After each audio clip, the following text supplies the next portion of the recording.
అందరికీ మరణాత మరణాత మహిమస్వరం కార్యక్రమం వీక్షిస్తున్న దేవుని పిల్లలైన మీ అందరికీ ప్రభు నామములో శుభములు కలుగును గాక. ప్రతిరోజు ఇదే సమయమునకు ఈ కార్యక్రమం వీక్షించి దైవాశీర్వాదములు పొందండి. ఇప్పుడు పాస్టర్ సామ్యూల్ సుందర్ రెడ్డి గారు దేవుని వాక్య వర్తమానం అందిస్తారు. శ్రద్ధగా ఆలకించండి. దేవునికి స్తోత్రం. అందరికీ మరణాత. దేవుని మహాకృపను బట్టి బ్లెస్సింగ్ ఛానల్లో వాక్య సందేశాలు ప్రారంభించి నేటికి సంవత్సరం కాలం గడిచింది. మరి ఈ సంవత్సరం అంతా కూడా దేవుడు తన మహాకృపను బట్టి తన ఆత్మశక్తితో ఈ కార్యక్రమాన్ని జరిగించుకుంటూ ముందుకు వెళుతూ ఉన్నారు. చాలా సంతోషము. దీనికి సహకరించినటువంటి బ్లెస్సింగ్ ఛానల్ యాజమాన్యం వారికి, అలాగే వీక్షకులకు, అలాగే విశ్వాసులైనటువంటి మీ అందరికీ, అలాగే మా కొరకు ప్రార్థన చేస్తున్నటువంటి మీ అందరికీ కూడా ప్రత్యేకమైనటువంటి వందనాలు తెలియజేస్తున్నాను. మరి రాబోయే రోజుల్లో కూడా అద్భుతమైనటువంటి పరిచర్య జరగడానికి మీ అనుదిన ప్రార్థనలో మా కొరకు జ్ఞాపకం చేసుకుని ప్రార్థించండి. అలాగే మీ కొరకు కూడా మా అనుదిన ప్రార్థనలో మేము ప్రార్థన చేస్తూ ఉంటాము. ఒకవేళ మీకు ఈ కార్యక్రమం ఆశీర్వాదకరంగా ఉండి ప్రేరేపణ కలిగినట్లయితే కనుక మీ ప్రోత్సాహాన్ని అందించండి. ఈ కార్యక్రమాన్ని దయచేసి ముందుకు వెళ్ళడానికి సహకరించవలసిందిగా దేవుని పేరట తెలియజేస్తూ ఉన్నాను. దేవుడు మిమ్మల్ని బహుగా ఆశీర్వదించును గాక. ఆమేన్. ఏదేను తోటలో పెట్టి ఒక మాట చెబుతూ ఉన్నాడు, ఇదిగో ఈ తోటలో ఉన్నటువంటి వృక్ష ఫలములన్నీ తినండి, కానీ అదిగో మధ్యలో ఉన్నటువంటి మంచి చెడ్డల తెలివినిచ్చి వృక్ష ఫలములను మీరు తినకూడదు, తింటే చస్తారు అని చెప్పాడు. ఇప్పుడు దాకా దేవుడు ఏం చెప్పలేదు, గమనించండి. అన్ని కలగచేసి ఆయన అన్నమాట ఏంటి తెలుసా? వారిని ఆశీర్వదించాడంట. ఆదికాండం 1:28 అద్భుతమైన ఆశీర్వాదం.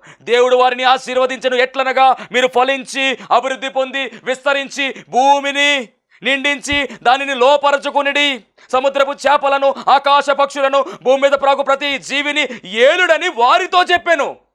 బా, ఏలండి, మీరు ఏలాలి అంటే సమస్తాన్ని ఏలేటటువంటి ఏలికలుగా దేవుడు వారిని కలిగించాడు. మహిమ జీవులు వారు, మహిమతో నింపబడ్డారు. మట్టి దేహమే కానీ మహిమ దేహముగా దేవుడు వారిని ఆయన మహిమతో నింపేశాడు. ఆదాము మట్టిలోంచి నిర్మించబడ్డాడు, కానీ జీవవాయువును ఊదాడు ఆయన. అందుకే నరుడు జీవాత్మాయేను. ఏ ఆత్మ? జీవాత్మ మహిమాత్మగా మారిపోయింది. ఆ ఆదాములో నుంచే అవ్వమ్మను బయటికి తీశాడు. ఈ మహిమతో నింపబడినటువంటి వీరు సన్నిధిలో, అనగా ఏదేను అనే సన్నిధిలో నిత్యము ఉండే అవకాశం వారికి వచ్చింది. కానీ దేవుడు చెప్పినటువంటి మాట, అన్నీ తినండి కానీ ఆ తోట మధ్యలో ఉన్నటువంటి వృక్ష ఫలమును మీరు తినొద్దని చెప్తే, ఈలోపు వారి జీవనం కొనసాగుతూ ఉంది. సాతాను ఎంటర్ అయ్యాడు. సర్ప రూపములో వచ్చిన సాతాను ఎలా ఎంటర్ అయ్యాడో గమనించండి. ఇది నిజమా? ఒక ప్రశ్న. డైరెక్ట్గా మాట్లాడుతున్న మాట. ఆ సర్పము స్త్రీతో ఇది నిజమా అన్నాడు. అంతే, అక్కడ నుంచి నిజమా అని ఒక ప్రశ్న. అప్పుడు దాకా ప్రశ్నలు లేవండి. ఎక్కడ 2వ అధ్యాయం ఎక్కడ ప్రశ్నలు లేవు. అప్పుడు దాకా ప్రశ్నలు లేవు. చివరికి ఆదాము చేత దేవుడు జంతువులకు పేర్లు పెట్టినప్పుడు కూడా దీనికి ఏం పేరు పెట్టాలి అనేటువంటి ప్రశ్న లేదండి, అన్నీ పెట్టాడు. సాతానుగడే ప్రశ్నలు పట్టుకొస్తాడు. గమనించండి. ఇది నిజమా అన్నాడు. మీరు ప్రార్థన చేస్తున్నప్పుడు ఇది జరుగుద్దా, ఇది జరుగుతుందంటవా అనేటటువంటి ఆలోచన వస్తుంది చూసారా? ఆ ఆలోచన ఎవరిదనుకుంటున్నారో? సాతానుగాడిది. ఇది మన వల్ల అవుతుందా, ఇది సాధ్యమేనా అంటాడు వాడు. కానీ వాక్యం సెలవిస్తుంది, యెహోవాకు అసాధ్యమైనది ఏది లేదు, సమస్తము సాధ్యమే. లేని వాటిని ఉన్నవాటిగా పిలిచేవాడు ఆయన. శూన్యములో సృష్టిని కలగజేసిన దేవుడు ఆయన. ఏవైనా చేయగలడు, ఎంతైనా చేయగలడు. గమనించు, ఇక్కడ సాతాను అంటున్నాడు కదా, ఇది నిజమా అన్నాడు. ఆ తర్వాత ఇంకో ప్రశ్న వేశాడు, ఈ తోట చెట్లలో దేని ఫలమునైనను మీరు తినకూడదని దేవుడు చెప్పెనా అని ఇంకో ప్రశ్న వేశాడు. ఈ 2 ప్రశ్నలు లేవనెత్తి అవ్వమ్మను మెల్లగా మాటల్లోకి తీసుకెళ్ళిపోయాడు. గమనించండి. ఆదామును ముందు మోసం చేయలా. ఆదాము దగ్గరికి కూడా వెళ్ళడం జరిగింది. తిమోతి పత్రికలో ఈ మాట మనకు కనబడుతుంది. 1 తిమోతి పత్రిక 2:14 ఈ మాట మనం చూస్తాం. కానీ ఆదాము మోసపోలేదు, కానీ అవ్వమ్మ మోసపోయింది. అవ్వమ్మ చెప్పేసింది, ఎవరు తినొద్దన్నారా అంటే అన్నీ తినమన్నాడు, కానీ మధ్యలో ఉన్న తోట మధ్యలో ఉన్నటువంటి ఆ వృక్షఫలం మేము తినకూడదు, తింటే చస్తారని చెప్పాడు. కాదు కాదు, మీరు తింటే బాగుంటుంది, మీరు దేవతల వలె అయిపోతారు అని ఒక అబద్ధానికి జనకుడుగా ఉన్నటువంటి సాతానుగాడు విత్తేశాడు. ఏదేను తోటలో మహిమతో ఉన్నటువంటి వీరి దగ్గర అబద్ధానికి జనకుడైనటువంటి సాతాను వశము అక్కడ ప్రవేశము జరిగింది. వాడి వశములోనికి వెళ్ళిపోతుంది అవ్వమ్మ. ఒక ప్రశ్నతో మొదలుపెట్టి వీరి జీవితాలను ప్రశ్న జీవితాలుగా మార్చేశాడు. వాడు చాలా డేంజర్. సాతాను చాలా కుయుక్తి. ఒక ప్రశ్న, వాడి జీవితం అంతా ప్రశ్నే. కాబట్టి ఒక ప్రశ్నతో మొదలుపెట్టి సమాధానకర్త అయినటువంటి దేవుని దగ్గర నుంచి దూరం చేసేస్తూ ఉన్నాడు. నీ జీవితంలో కూడా ప్రశ్నలతోనే మొదలు పెడతాడు. కార్యాలు జరుగుతాయా, జరగవా, నువ్వు ఎంత ప్రార్థన చేస్తున్నావు కదా, ఏమైనా ఫలితం ఉంటుందా అని అడుగుతూ ఉంటాడు.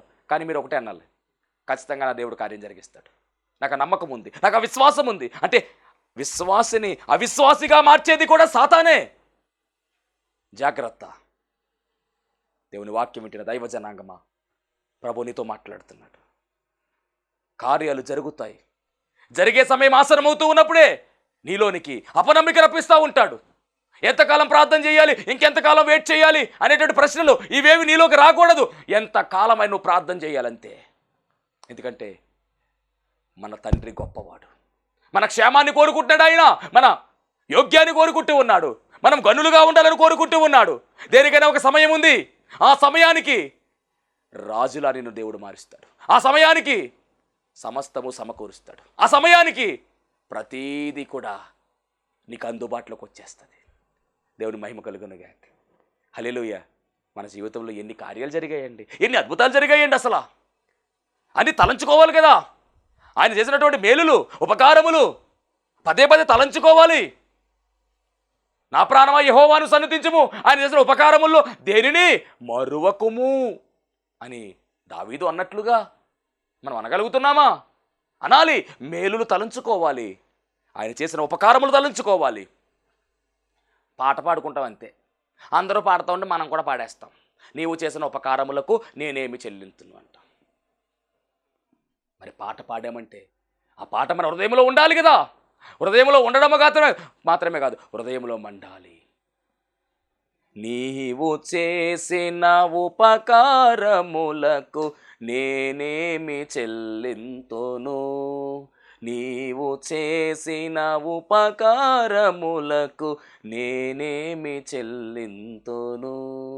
ఏడాది కోడెలనా, వేలాది పొట్టేళ్ళనా, ఏడాది కోడెలనా, వేలాది పొట్టేళ్ళనా, నీవు చేసిన ఉపకారములకు నేనేమి చెల్లింతును. ఏం చెల్లించాలి? కాబట్టి ఆయన చేసిన మేలు తలంచుకో. పదే పదే తలంచుకుని స్తుతి చెల్లించు, స్తోత్రం చెల్లించు. జరగబోయే కార్యాలు జరగాలి. జరగబోయేటువంటి కార్యాలు సఫలము కావాలి అంటే ముందుగా నీ జీవితంలో జరిగిన కార్యాలని తలంచుకో. ప్రభువా, ఆ కార్యాలు జరిగించిన నీవు ఈ కార్యము కూడా నువ్వు జరిగిస్తావు, జరిగించావు తండ్రి, నీకు స్తోత్రం అని నువ్వు అనగలిగితే చాలు, కార్యాలు జరిగిపోతాయి. అవి ఏవి ఆలోచించకుండా ఇది జరుగుద్దా, ఇది అవుద్దా అనేటటువంటి అపనమ్మిక సాతానిది, నీది కాదు. మనము సేవిస్తున్న దేవుడు ఏదైనా చేయగలడు. కాబట్టి గమనించు. ఈరోజు మరి ఏదేను తోటలోనికి ప్రవేశించినప్పుడు ఈ సాతాను ఏం చేశాడంటే, దేవుడు పెట్టినటువంటి ఆ పరీక్ష ఏదైతే ఉందో అది తప్పేలా చేసే ప్రయత్నం చేస్తున్నాడు. ఎప్పుడైతే సాతాను ప్రేరేపించి అవ్వమ్మను ప్రేరేపించగా, అప్పుడు అవ్వమ్మ ఆ తినవద్దన్నటువంటి పండు వైపు చూడగానంట అది ఎలా కనపడుతుందంటే రమ్యమైనదిగా కనపడిందంట. అంతే, తీసుకుంది, తినేసింది. చూడండి, తీసుకుంది, తినేసింది. అంత మాత్రమే కాదు, ఆదాము గారి కూడా పెట్టేసింది. ఇప్పుడు దేవుడు పెట్టేటువంటి పరీక్ష, వీళ్ళు పాస్ అయ్యారా ఫెయిల్ అయ్యారా అంటే ఫెయిల్ అయిపోయారు. దేవుడు అన్నటువంటి మాట, ఇదిగో ఆ వృక్ష ఫలం మీరు తినకూడదంటే తినేశారు. వెంటనే పాపము మొదలైపోయింది. ఎంత భయంకరమైన పరిస్థితి అండి ఇది. వెంటనే పాపము విస్తరించింది. దేవుడు అన్నటువంటి మాట, తింటే చస్తారు అన్నాడు. అవును, ఆత్మీయంగా వారు చనిపోయారు. బ్రతికున్నటువంటి పేరు మాత్రం ఉన్నది, కానీ ఆత్మీయతలు చనిపోయారు. ఎందుకంటే మహిమ కోల్పోయారు, సన్నిధి కోల్పోయారు. ఏదేను తోటలో నుంచి నెట్టివేయబడ్డారు. వారి జీవితంలోనికి శాపాలు వచ్చాయి, వారి జీవితంలోనికి కష్టాలు వచ్చాయి, వారి జీవితము కష్టమయమైపోయింది.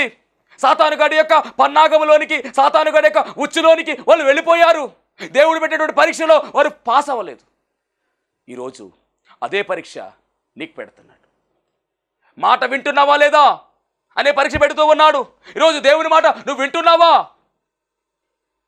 బలులు అర్పించడం కంటే మాట వినుట శ్రేష్టము, ఆజ్ఞలను పాటించుట శ్రేష్టము అనే మాట మొదటి సమూయేలు గ్రంథము 15:22 మనం చూస్తాం. బలులు అర్పించుట కన్నా మాట వినుట శ్రేష్టము, పొట్టేళ్ల కొవ్వు అర్పించుట కన్నా ఆజ్ఞలు గైకొనుట శ్రేష్టము అని ఉంది. మరి నువ్వు దేవుని మాట వింటున్నావా? ఆదామవ్వములు వినలేదు, శాపం వచ్చింది, పాపం వచ్చింది. మరి మనం ఆయన మాట వినాలి. ఎందుకంటే ఆయన మాట చాలా పవర్ఫుల్. ఆయన నోటి మాట సర్వ సృష్టి కలిగింది. 33వ కీర్తన 6వ చరణంలో రాయబడిన మాట. అంత మాత్రమే కాదు, ప్రపంచములు దేవుని వాక్యం వలన నిర్మితమైనవి. ఇబ్రీ పత్రిక 11:3లో రాయబడినటువంటి మాట ఇది. ఆయన మాట భూమి వింటుంది, ఆకాశం వింటుంది, నీరు వింటుంది, అగ్ని వింటుంది, గాలి వింటుంది. అంటే సమస్త భూతం, గమనించాలి, ప్రపంచము ఆయన మాట వింటుంది. పంచభూతాలు ఆయన మాట వింటున్నాయి. మరి నువ్వు వింటున్నావా ఆయన మాట? గడ్డి ఎండును, దాని పువ్వును రాలును, అయితే ప్రభు వాక్యము ఎల్లప్పుడూ నిలుచును. శాశ్వతము ఉండిపోయినటువంటి వాక్యము. పంచభూతాలు కూడా మిక్కిలి వేండ్రముతో లయమైపోతాయి, కానీ ఈ వాక్యము శాశ్వతం ఉండిపోతుంది. మరి అలాంటి వాక్కును నువ్వు వింటున్నావా? యెహోవా మాట పవిత్రమైనది, అది మట్టి మూసలో 7 మార్లు కరిగి ఊదిన వెండి ఎంత పవిత్రమైనది. మనుషుడు రొట్టె వల్ల మాత్రము కాదు, కానీ దేవుని నోట నుండి ప్రతి మాట వలన జీవించును అని మత్తయి సువార్త 4:4లో యేసుప్రభువే చెప్పాడు. మరి అలాంటి మాట నువ్వు వింటున్నావా? ఈ నా మాటలు విని ఈ మాటలు చొప్పున నువ్వు జరిగిస్తే ఈ దీవెనలన్నీ నీకే అన్నాడు. ఈరోజు నీ జీవితంలో దీవెనలు కావాలి, ఆశీర్వాదాలు కావాలి అని నువ్వు కోరుకుంటే అవి కావాలి అంటే, నీ జీవితం బాగుపడాలి అంటే ఖచ్చితంగా నువ్వు దేవుని మాట వినాలి. వినడం మాత్రమే కాదు, ఆ చొప్పున జరిగించాలి. వినేవారముగా మాత్రమే కాదు, జరిగించే వారముగా ఉండాలి. అలా చేస్తే ఆశీర్వాదాలు, చేయకపోతే శాపాలు. మత్తయి సువార్త 7వ అధ్యాయము 24-28 వరకు రాయబడిన మాట. ఎవరైతే ఆయన మాట విని ఆ మాట చెప్పున జరిగిస్తారో వారందరూ కూడా బండ మీద కట్టబడినటువంటి ఇంటిని పోలి బుద్ధిమంతుల వలె ఉంటారంట. అంటే బండ మీద కట్టబడిన ఇల్లు ఎలా ఉంటుందంటే చాలా బలంగా ఉంటుంది. వరదలు వచ్చాయి, వర్షం వచ్చింది, ఏరులు పొంగాయి, అయినప్పటికీ బండ మీద కట్టబడినటువంటి ఇల్లు కూలిపోదు. ఎందుకంటే పునాది బలమైనది. అలా కాకుండా ఈ నా మాటలు విని ఆ మాటలు చెప్పున మీరు జరిగించకపోతే ఎలా ఉంటారు అంటే ఇసుక మీద కట్టబడిన ఇంటిని పోలి ఉంటారు. ఇసుక మీద కట్టబడినటువంటి ఇల్లు ఎప్పటికైనా ప్రమాదమే. ఎందుకు అంటే గాలి వేసినా, వర్షం వచ్చినా, వరద వచ్చినా కూలిపోతుంది. ఎందుకంటే బలమైన పునాది లేదు. కాబట్టి నేను చెప్తున్న మాట, ఆయన మాట విని ఆ మాట మీద మనము కట్టబడాలి. అలా కట్టబడితే దీవెనలు, అలా కట్టబడితే చిరకాలము మనం నిలిచిపోతాం. కానీ ఆదామవ్వములు మరి దేవుని మాట వినని కారణముగా పాపాన్ని తెచ్చుకున్నారు. ఆ పాపమే పెరిగి పెరిగి పెరిగి పెరిగి నేటి వరకు కూడా వెళుతూ ఉంది. గమనించండి, దేవుని వాక్యంలో రాయబడిన మాట, దేవుని మాట మనం వింటున్నామా లేదా? ఇది మొదటి పరీక్ష, వినే వారంగా మనం ఉండాలి. విడిచిపెట్టే వారంగా మనం ఉండకూడదు. దేవుని మాట మనం పట్టుకొని ముందుకు వెళ్ళాలి. ఇక రెండవ పరీక్ష మనం గమనించినట్లయితే దేవుని వాక్యంలో నుంచి సెకండ్ జనరేషను పుట్టినటువంటి వారు హేబేలు, కయ్యూను. 4వ అధ్యాయం. ఆదామవ్వములకు దేవుడు ఇచ్చినటువంటి సంతానములో మొదటివాడు కయ్యూను, రెండోవాడు హేబేలు. కయ్యూను అనేటువంటి ఈ వ్యక్తి వ్యవసాయం చేసుకునేవాడు. హేబేలు అనేటువంటి ఈ వ్యక్తి గొర్రెలు కాచుకునేవాడు. ఒకరోజు ఏం చేశారు ఇద్దరు కూడా అంటే కనుక 4వ అధ్యాయం, ఆదికాండం 4వ అధ్యాయము 3వ వచనము. కొంతకాలమైన తరువాత కయ్యూను పొలము పంటలో కొంత యెహోవాకు అర్పణగా తెచ్చాను. హేబేలు కూడా తన మందలో తొలుచూలు పుట్టినటువంటి వాటిలో క్రొవ్విన వాటిని తెచ్చాను. చాలా జాగ్రత్తగా వినండి. కయ్యూను తన పొలములో కొంత యెహోవాకు అర్పణగా తెచ్చాడు. హేబేలు తన మందలో తొలుచూలు పుట్టిన వాటిలో క్రొవ్విన వాటిని, అంటే శ్రేష్టమైనటువంటి వాటిని తెచ్చిచ్చాడండి. దేవునికి అర్పణగా ఇచ్చారంట. అప్పుడు యెహోవా హేబేలును అతని అర్పణను లక్ష్యపెట్టెను. ముందు హేబేలు లక్ష్యపెట్టిన తర్వాత అతని అర్పణ లక్ష్యపెట్టాడు, అంటే స్వీకరించాడు. కయీనును అతని అర్పణను ఆయన లక్ష్య పెట్టలేదు. దేవునికి స్తోత్రం. అంటే హేబేలు అర్పణ దేవుడు స్వీకరించాడు, కయీను అర్పణ దేవుడు స్వీకరించలేదు. ముందు దేవుడు హేబేలును స్వీకరించి అతని అర్పణ స్వీకరించాడంట, కయీను స్వీకరించి అతని అర్పణ స్వీకరించాడు. కారణం ఏంటి అంటే అర్పణ విషయంలో శ్రేష్టమైనటువంటి అర్పణ అర్పించలేదు. ఇక్కడ గమనించండి, అర్పణ విషయంలో ముందు నీ హృదయాన్ని అర్పించాలి. ఇక్కడ హేబేలు తన హృదయములో నిశ్చయించుకున్నాడు, నా దేవునికి శ్రేష్టమైనది ఇవ్వాలి, మంచిది ఇవ్వాలి, ప్రథమము ఇవ్వాలి అని హృదయ నిశ్చిత కలిగిన వాడుగా ఇచ్చాడు. కయీను అలా కాదు, ఏదో ఒకటి పట్టుకెళ్ళి ఇచ్చేసినట్టు ఇచ్చేసాడు. ఆ దేవుడి కోసం నేనేమో ఏమివ్వగలను, ఇన్ని మేలులు చేశాడు కదా. అంతేగాని భక్తుడు అంటున్నాడు కదా, వేలాది నదులంత విస్తార తైలము నీకిచ్చినా చాలునా అంటాడు. వేలాది నదులంత విస్తార తైలము నీకిచ్చిన చాలునా, వేలాది నదులంత విస్తార తైలము నీకిచ్చిన చాలునా, గర్భఫలమైన నా జ్యేష్ఠ పుత్రుని నీకిచ్చిన చాలునా. దేవుని మహిమ కలుగును గాక. అంటే వేలాది నదులంతా విస్తార తైలము నీకు ఇచ్చినా చాలునా, ఎందుకంటే నీవు చేసిన ఉపకారములకు నేను ఏమి చెల్లించగలనయ్యా, కాదు నా జ్యేష్ఠపుత్రుడు నీకు ఇచ్చినా చాలునా అన్నట్లుగా మరి దేవుడు చేసినటువంటి కార్యాన్ని బట్టి మందలో నుంచి శ్రేష్టమైనటువంటి దానిని దేవునికి ఇవ్వడంలో ప్రప్రథమం ఇవ్వాలి, మంచిది ఇవ్వాలి, యోగ్యమైనది ఇవ్వాలి అని నిర్ణయించుకున్నాడు. అంటే హృదయములో ఇచ్చేశాడు, హృదయములో ఇచ్చి పట్టుకొచ్చాడు. కయీను అలా కాదు, పట్టుకొచ్చి ఇచ్చేశాడు. కాబట్టి హేబేలు అర్పణ దేవుడు అంగీకరించాడు, కయీను అర్పణ దేవుడు అంగీకరించలేదు. అర్పించే విధానంలో రెండవ పరీక్ష అర్పణల పరీక్ష. ఈరోజు అర్పణల పరీక్షలో కయీను ఫెయిల్ అయిపోయాడు, హేబేలు పాస్ అయ్యాడు. అంత మాత్రమే కాదు, నీతిమంతుల జాబితాలో మొట్టమొదటిగా రాయబడిన పేరు ఎవరిది అంటే హేబేలుది. హేబేలు ఒక స్థాయి కలిగినటువంటి వాడుగా కనబడుతూ ఉన్నాడు. పరిశుద్ధ గ్రంథంలో హెబ్రీ పత్రిక 11వ అధ్యాయము చాలా ప్రాముఖ్యమైనటువంటి అధ్యాయము.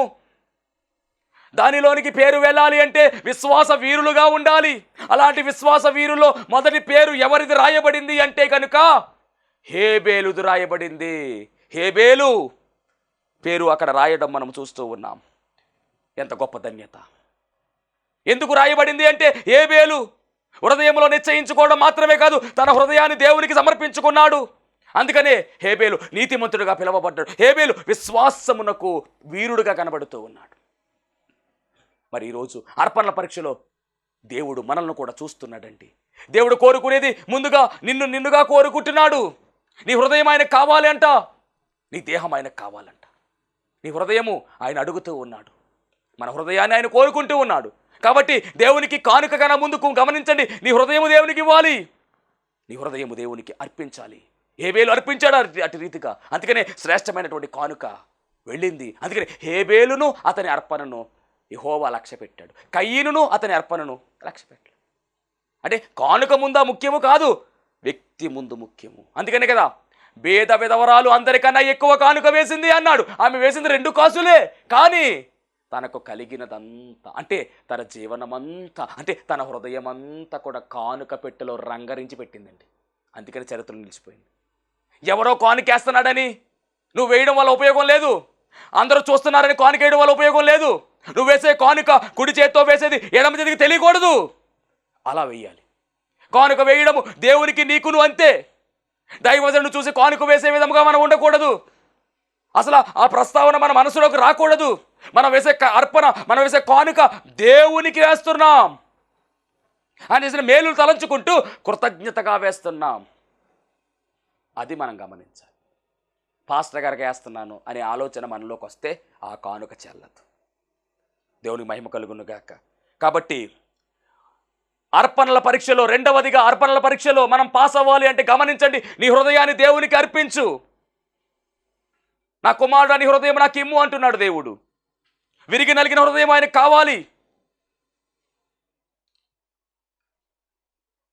అలాగే సజీవ యాగముగా మన శరీరమును దేవునికి సమర్పించాలి. రోమాపత్రిక 12:1 రాయబడిన మాట. ఇది రెండవ పరీక్ష. మరి నీ హృదయము దేవునికి అర్పించావా? అలాగే నీ శరీరము దేవునికి అర్పించావా? అలా ఉంటే దేవుడు నీలో ఉంటానంటున్నాడు. నువ్వు దేవుని ఆలయమై ఉన్నావు, నీ వెరుగువా?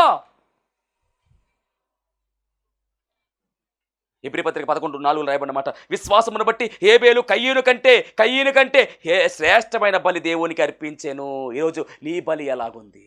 శ్రేష్టమైనటువంటి నీ హృదయాన్ని శ్రేష్టముగా దేవునికి అర్పించాలి. ఇది రెండవ పరీక్ష. ఇక మూడవ పరీక్ష నడిచే పరీక్ష. నడిచే విధానం, దేవునితో నడిచేటటువంటి అనుభవం. చూస్తున్నాడు ఆయన, తరాలు గడుస్తూ ఉన్నాయండి. 7వ తరం వచ్చేసింది. 7వ తరములో దేవునితో నడిచినటువంటి అనుభవము ఎవరికైనా ఉందా అంటే కనుక ఒక వ్యక్తి కనబడుతున్నాడండి. అతని పేరు హనోకు. బైబిల్ గ్రంథములో, ఆదికాండ గ్రంథములో 4 హనోకులు ఉన్నారు.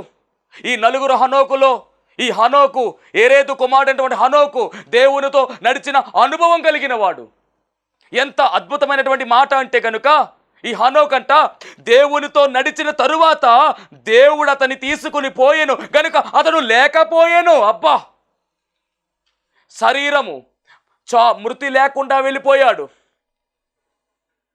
ఇప్పుడు ఈ హనోకు ఎలాగున్నాడంటే ఎత్తబడేటటువంటి వధువు సంఘానికి సాదృశ్యంగా ఉన్నాడు.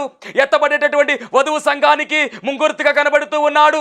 వధువు సంఘము కూడా ఈ హనోకు వలె ఎత్తబడుతుంది. రెప్పపాటులో ఈ రాకడ కార్యము జరగబోతూ ఉంది.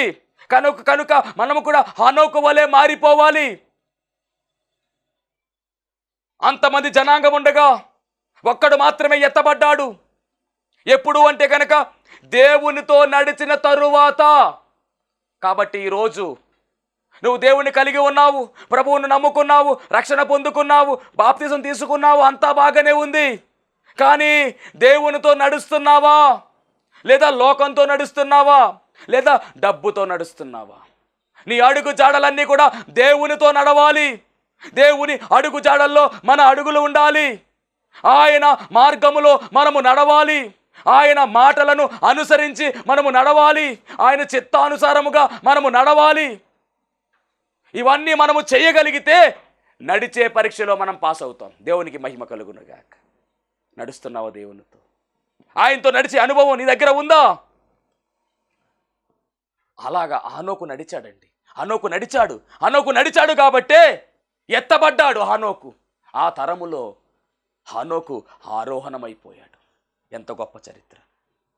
హనోకు దేవునికి ఇష్టడుగా మారిపోయాడంట. దాదాపుగా 300 సంవత్సరాలు దేవునితో నడిచాడు. ఆయన బ్రతికి ఉన్న కాలము 365 సంవత్సరాలు అయితే దేవునితో నడిచిన కాలము 300 సంవత్సరాలు. ఎంత ధన్యత కలిగిన జీవితం అండి. ఈరోజు హనోకు వలె మనం ఉండాలి. హనోకు వలె మనము దేవుని హత్తుకుని ఉండాలి. ఏనాడో ఒకసారి ఆయన వస్తాడు, మనం వెళ్ళిపోతాం పైకి. హనోకు వలె మనము దేవుని హత్తుకుని ఉండాలి. దేవుని మహిమ కలుగునుగాక. ఎంత గొప్ప ధన్యత! కాబట్టి సామెతల గ్రంథం 4:14 రాయబడిన మాట, భక్తిహీనులతో రావను చేరకుము, దుష్టుల మార్గమున నడవకుము. దుష్టుల మార్గములో మనం నడవకూడదు. కీర్తనలు 1:1 కూడా చెప్పిన మాట అదే. దుష్టుల ఆలోచన చొప్పున నడువక అని ఉంటుంది. కాబట్టి నీ నడక ఎలా ఉంది ఈరోజు? దేవుని అడుగుజాడలను నడుస్తున్నావా? నడిస్తే హనోకు అనగా ప్రతిష్ఠితుడు, ఉపదేశకుడు చెప్తున్నటువంటి మాట, నేను ఎత్తబడినట్టుగా మీరు కూడా ఎత్తబడాలి అంటే దేవునితో నడవండి. ఈ నడిచే పరీక్షలో అందరూ ఫెయిల్ అయ్యారు, కానీ హనోకు పాస్ అయ్యాడు కాబట్టి ఎత్తబడ్డాడు. నువ్వు ఎత్తబడాలి అంటే ఆయనతో నడవాలి. ఇక నాలుగో పరీక్ష నీతిమంతుల పరీక్ష. ఆ తరములో అనగా 10వ తరం వస్తుల్లోకి ఆ తరం అంతా కూడా చెడిపోయింది. భయంకరమైన పాపము, భయంకరమైనటువంటి శాపములో ప్రజలు ఉన్నారు. దేవుని మాట వినకుండా, దేవుని మాట నిర్లక్ష్యము చేస్తూ ఇష్టానుసారముగా, ఎవరి ఇష్టానుసారముగా వారు జీవిస్తున్నటువంటి రోజులవి. అవే నోవాహు దినములు. రాకడ సమయం కూడా అలాగే ఉంటుందని దేవుని వాక్యం సెలవిస్తూ ఉంది. ఎవరి ఇష్టానుసారంగా వారు జీవిస్తూ ఉన్నారు. లోకం పనిలో ఉంది. ఆ సమయంలో దేవుడు అనుకుంటున్నాడు కదా, ఇదిగో సమసృష్టిని కూడా తీసేద్దాం అనుకున్నాడు, క్లీన్ చేద్దాం అనుకున్నాడు, మొత్తం అంతా కూడా తుడిచిపెడదాం అనుకున్న సమయంలో సడన్గా నోవాహు కనబడుతున్నాడు. నీతిమంతుడిగా కనబడుతున్నాడు, నిందారహితుడు కనబడుతూ ఉన్నాడు. వెంటనే నోవాహుతో దేవుడు అంటాడు కదా, ఇదిగో నోవాహు, సృష్టి మొత్తం కూడా చెరిపేద్దాం అనుకుంటున్నాను, కానీ నీవు నీతిమంతుడిగా ఉన్నావు, నీ కొరకు నీ ఇంటి వారి కొరకు ఓడ సిద్ధం చేయమని దేవుడు చెప్పాడు. ఓడ సిద్ధం చేశాడు. ఆ ఓడలోనికి నోవాహు కుటుంబం వెళ్ళిపోయింది, కొన్ని జంతువులు వెళ్ళాయి. ఆ తరువాత జలప్రళయం వచ్చింది.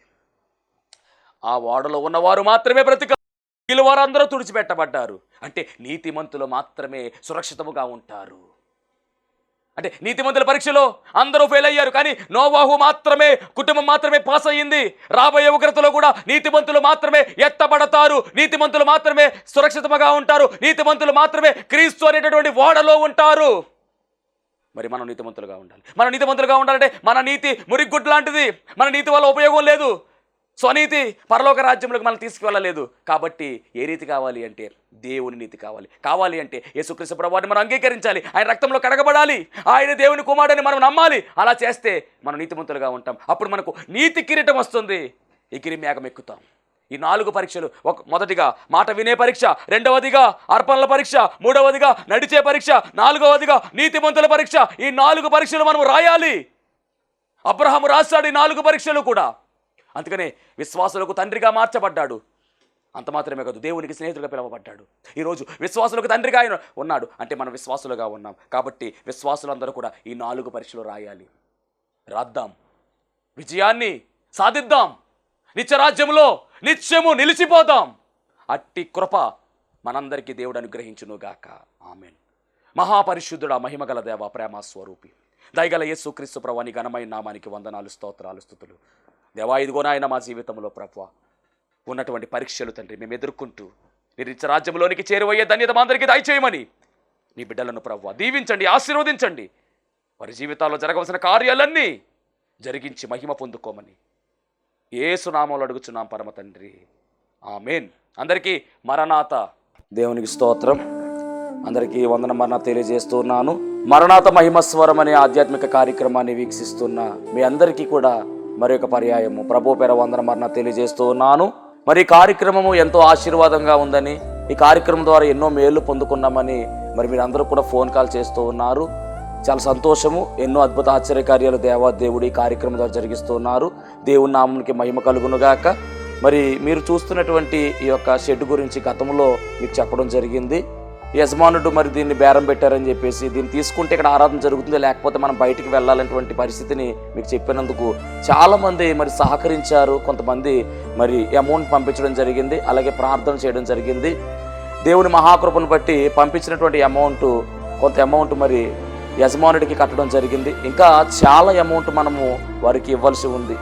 కనుక మరి ఈ కార్యక్రమాన్ని వీక్షిస్తున్నటువంటి మీకు ఎవరికైనా కనుక ప్రేరేపణ కలిగినట్లయితే కనుక మరి మీ వంతు సహకారాన్ని అందించండి.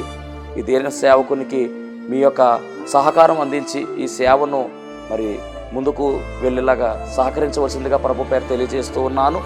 మీకు ఎవరికైనా కనుక మరి ప్రేరేపణ కలిగినట్లయితే కనుక స్క్రీన్ మీద కనపడుతున్నటువంటి ఆ నెంబర్కి ఫోన్పే చేయండి, లేదా ఫోన్ చేసినట్లయితే కనుక నేనే స్వయంగా మాట్లాడతాను. మీ సహకారాన్ని అందించండి. ప్రభు పనిలో మీరు కూడా పాలి భాగస్తులు కావాల్సిందిగా ప్రభు పేరు తెలియజేస్తున్నాను. అందరికీ మరణాత.